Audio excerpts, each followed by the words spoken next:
Cadillac boys, the ball in y'all court, baby. We talking about the CTS V today.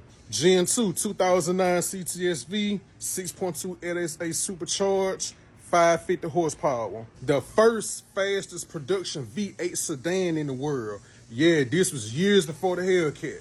2009. Second gen CTS V held the record for the fastest production sedan in the world. Now, second gen CTS V ran 7 minutes and 59 seconds around the Nürburgring. And at that time, that was the fastest time put down by any four-door sedan. So that's why it kicked the BMW M5 off the throne. Then y'all already know, man, we ain't even got to talk about the LSA. Y'all know the LSA, man. The LSA in the CTS V second gen is bulletproof, but it's a slight difference now. I ain't gonna count.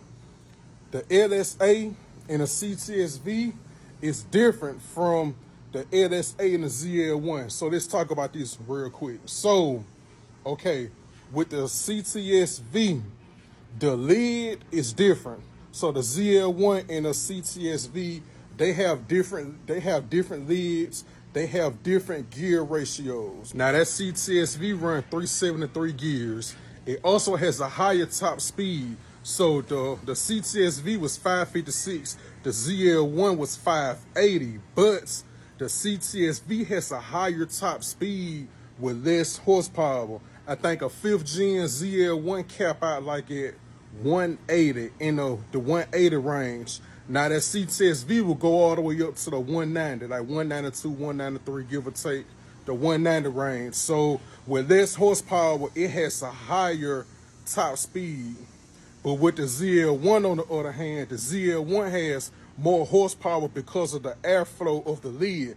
The ZL1 lid provides more air for the LSA. That's why the ZL1 is rated at 580 versus the 550 on the CTS V. See, most people, when they put an LSA supercharger, like in them 96 Impalas and them box Chevys and them old schools, most people, generally, they go with the ZL1 lid. The ZL1 lid is going to give you way more power than a CTS lid. And then the CTS V, it moved the way it's moved too, because it's small and it's sit low to the ground. See, that CTS V was sitting on 19s, like 255 in the front, 285s in the back. They also had them 6-piston Brembo calipers. So you ever notice, like CTS V's second gen, the second gen is way smaller than the third gen. Third gen is a bigger body on a bigger platform, but the second gen is actually more small and more agile. It can move better than that third gen. I know y'all Cadillac boys, y'all love the V3 and the CT5E, but let me tell y'all something, man. When it comes to the V flagship line, the V2 is the GOAT, hands down. I don't care about the 10-speed and the LT4. The V2, bro.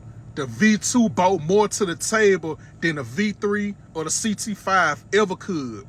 The V2 broke more records than a V3 and a CT5.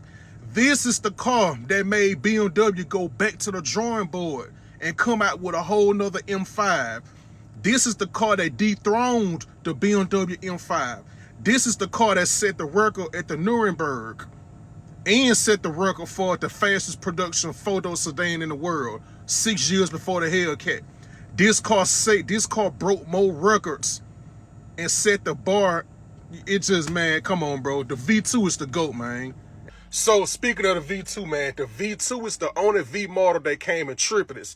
The V2 came in a coupe, a sedan, and a wagon. The V1 did not. The V3 did not. The CT6 did not. The CT5 did not. Also, the V2 is what kept the lights on at Cadillac, man. The V2 carried Cadillac on its back by itself. The V2 went 5 years straight, no fumbles, from 2009 to 2014, man. 5 years straight, no fumbles. The V2 did not get canceled. Like I say, the V3 got canceled in 2019. General Motors moved on to the CT6. The CT6 got canceled after 1 year, and now we on the CT5 platform. But the V2, the CTS V2 did not get canceled. It ran 5 years straight, no fumbles, and it kept the lights on that Cadillac, man. No disrespect to the V3. No disrespect to the CT5, Blackwing. But I am going to say this, though. Y'all just can't act like the V2 don't exist, bro. Y'all can't act like the V2 did not do what it do. It don't matter how fast the Blackwing is with the 10 speed. It don't matter how fast the V3 is, bro. The V3 and the Blackwing won't come close to this as far as history. This car made more history than any other Cadillac. This car broke more records than any other Cadillac, bro. The V3 and the Blackwing, bro, they got a long way to go before they can get in the history books like this, bro. So all I'm saying is, y'all go put some respect on that V2, man. No V2 slander will be tolerated. The V2 is the GOAT. Coupe, sedan, and station wagon. No other Cadillac had that, bro. The V2 is the GOAT, and I stand on it. LS3T. Now drop them comments.